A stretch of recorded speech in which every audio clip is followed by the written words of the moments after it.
அனைத்திந்திய அண்ணா திராவிட முன்னேற்றக் கழக நிறுவன தலைவர் புரட்சித் தலைவர் டாக்டர் எம்ஜிஆரின் பிறந்த நாள் நூற்றாண்டு விழாவை நாடு போற்றும் வகையில் கொண்டாட வேண்டும் என்ற மறைந்த மாண்புமிகு முதலமைச்சர் புரட்சித் தலைவி அம்மாவின் கனவை நிறைவேற்றும் வண்ணம் கழகத்தின் சார்பில் ஆண்டு முழுவதும் சிறப்பாக கொண்டாட வேண்டும் என்று கழக பொதுச் செயலாளர் சின்னம்மா கழக தொண்டர்களுக்கு இன்று எழுதியுள்ள மடலில் கேட்டுக் கொண்டுள்ளார்.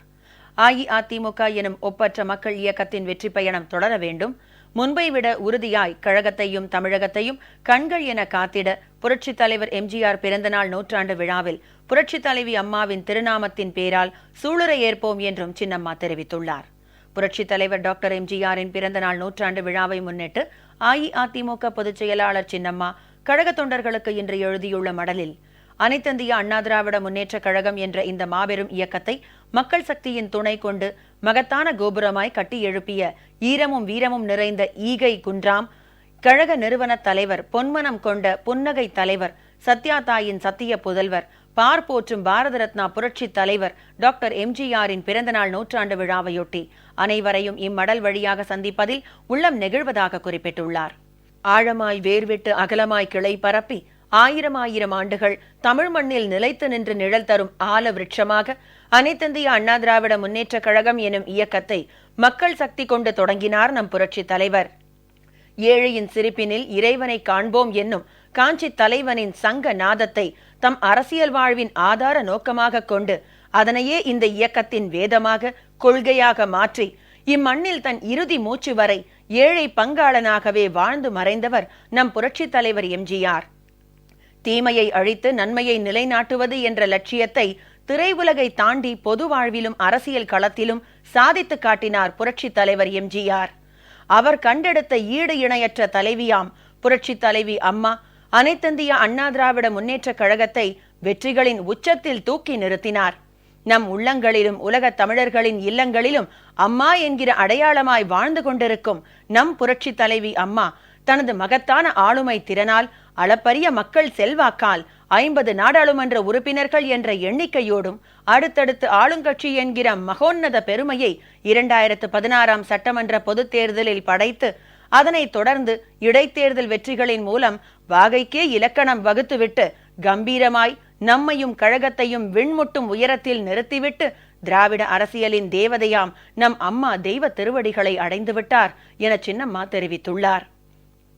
அம்மா இருந்த நொடி வரை அரசியல் களத்தில் நம்மை எதிர்கொள்ள முடியாமல் நமது அரசியல் எதிரிகள் துவண்டு கிடந்தார்கள். தமிழக மக்களிடம் அசைக்க முடியாத மக்கள் சக்தியாக எழுந்து நின்ற நம் அம்மாவின் வீறு நடை இந்த இயக்கம் புரட்சி தலைவரால் எந்த நோக்கத்திற்காக தொடங்கப்பட்டதோ அதில் குன்றிமணி அளவிலும் குறைவில்லாது கொள்கையில் செழித்தோங்க தமிழக அரசியல் களத்தில் தீய சக்திகள் தலையெடுக்க முடியாதபடி நம் வெற்றி திருமகளின் விவேக பொது வாழ்க்கை அவர்களை வேரோடும் வேரடி மண்ணோடும் துடைத்தெறிந்தது. மக்களால் நான், மக்களுக்காகவே நான் என்பதை தம் வாழ்க்கையின் பிரகடனமாக மட்டும் நம் அம்மா அறிவிக்கவில்லை. தமது தலைமையில் அரசு அமைந்த போதெல்லாம் அதை செயலிலும் நிலைநாட்டி காட்டினார். அகண்ட இந்த பாரத தேசத்தில் வேறு எந்த மாநிலத்திலும் இல்லாத வகையில் கணக்கற்ற மக்கள் நலத் திட்டங்களை நடைமுறைப்படுத்தினார். ஒவ்வொரு வீடும் அவரால் ஒளி கொண்டது. உலக அரங்கில் தமிழர் மானம் தலை நிமிர்ந்தது. பெண் இனத்தின் வாழ்வு பொலிவடைந்தது. பாரதி கண்ட புதுமை பெண்ணாய், பாரதத்திற்கே வழிகாட்டும் புரட்சிகளின் மண்ணாய், தாயின் தன்னிகரில்லா ஆட்சியில் தமிழகம் தழைத்தோங்கியது. புகழின் உச்சாணி கொம்பில் இருக்கும் போதே நம் அம்மாவை இயற்கை நம்மிடமிருந்து பிரித்து தனதாக்கி கொண்டது. மாண்புமிகு புரட்சி தலைவி அம்மா விட்டுச் சென்ற இடத்தை எவராலும் இனி நிரப்ப முடியாது என்றாலும் இந்த இயக்கத்தின் வேர்களாகவும் விழுதுகளாகவும் இருக்கின்ற கோடிக்கணக்கான தொண்டர்களின் முன்னால் இப்போது மிக பெரும் கடமை காத்திருக்கிறது. அது புரட்சி தலைவி அம்மாவின் திடீர் மறைவால் ஏற்பட்டுள்ள நெருக்கடியை எதிரிகள் பயன்படுத்திக் கொள்ள எக்காரணம் கொண்டும் அனுமதித்துவிடக் கூடாது என்பதுதான். புரட்சி தலைவி அம்மா நமக்கு கற்றுக் கொடுத்த அரசியல் பாடங்களாகிய இந்தியாவின் வேறு எந்த அரசியல் இயக்கத்திலும் இல்லாத இராணுவ கட்டுப்பாடும், தலைமையின் மீது மாறா பற்றும், தீராத விசுவாசமும் கொண்ட கோடிக்கணக்கான தொண்டர்கள் வேறு எந்த இயக்கத்திற்கும் கிடைக்காத பேறு என சின்னம்மா குறிப்பிட்டுள்ளார். உழைப்பும் உண்மையும் விசுவாசமும் இருந்தால் மட்டும் போதும், வாழ்வின் உச்சநிலையை கடைக்கோடி தொண்டரும் அடைய முடியும் என்பதை மாண்புமிகு அம்மா இந்த இயக்கத்தின் வாயிலாக பலமுறை நிரூபித்து காட்டியுள்ளார். சாதி சமய வேறுபாடுகளுக்கு அப்பாற்பட்டு பல்வேறு உயர் பதவிகளை எட்டுவது என்பது நமது இயக்கத்தில் மட்டுமே சாத்தியமானது. எத்தனையோ நெருக்கடிகளையும் தாண்டி இறுதி வரை சிறுபான்மையினரின் நலனை விட்டுக் கொடுக்காத இயக்கமாக அனைத்திந்திய அண்ணா திராவிட முன்னேற்ற கழகத்தை வழிநடத்தி சென்றவர் நம் அம்மா. அனைத்திந்திய அண்ணா திராவிட முன்னேற்ற கழகம் என்ற இந்த மாபெரும் மக்கள் இயக்கத்தின் தேவையும் சேவையும் தனக்கு பின்னாலும் தொடர வேண்டும் என்று சட்டமன்றத்தில் உருக்கமாக குறிப்பிட்டார் நம் அம்மா.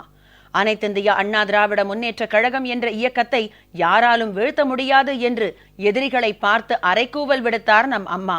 அந்த சூளுரையை நிரூபித்து காட்ட வேண்டிய பெரும் பொறுப்பு நம் அனைவருக்கும் உள்ளது என சின்னம்மா தெரிவித்துள்ளார். மாண்புமிகு புரட்சி தலைவி அம்மாவின் நலன் ஒன்றையே தனது நலனாக, அவரது விருப்பங்களையே தனது விருப்பமாக, அவரது லட்சியங்களுக்கு உடன் நிற்கும் துணையாக இதுவரையிலான தனது வாழ்வு அமைந்துவிட்டது.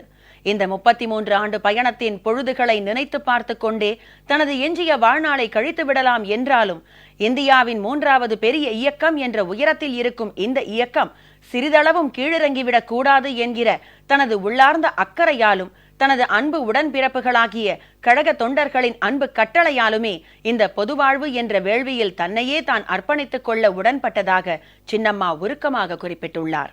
புரட்சி தலைவி அம்மா நம்மோடு இருந்தால் நாம் எவ்வாறு உணர்வோமோ அந்த உணர்வோடு தொண்டர்கள் கழகத்தில் தாயின் பரிவை, பாதுகாப்பை தொடர்ந்து இனியும் உணரலாம்.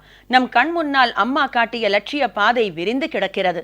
அதில் அனைத்திந்திய அண்ணா திராவிட முன்னேற்ற கழகம் எனும் ஒப்பற்ற இந்த இயக்கத்தின் வெற்றி பயணம் தொடர வேண்டும். வீழ்ந்தே கிடக்கும் நம் எதிரிகள் எஃகு கோட்டையில் விரிசல் விடாதா, தடி ஊன்றியாவது எழுந்துவிட மாட்டோமா என்று எண்ணிக்கொண்டிருக்கும் இந்த வேளையில் முன்பை விட உறுதியாய், அன்பென்பதில் அடர்த்தியாய், கழகத்தையும் தமிழகத்தையும் கண்களென காத்திட புரட்சி தலைவர் எம்ஜிஆரின் பிறந்த நாள் 100ஆண்டு விழாவில் புரட்சி தலைவி அம்மாவின் திருநாமத்தின் பேரால் சூளுரை ஏற்போம் என சின்னம்மா தெரிவித்துள்ளார். அனைத்திந்திய அண்ணா திராவிட முன்னேற்ற கழக நிறுவன தலைவர் புரட்சி தலைவர் டாக்டர் எம்ஜிஆரின் பிறந்த நாள் 100ஆண்டு விழாவை நாடு போற்றும் வகையில் கொண்டாட வேண்டும் என்பது புரட்சி தலைவி அம்மாவின் கனவாக இருந்தது.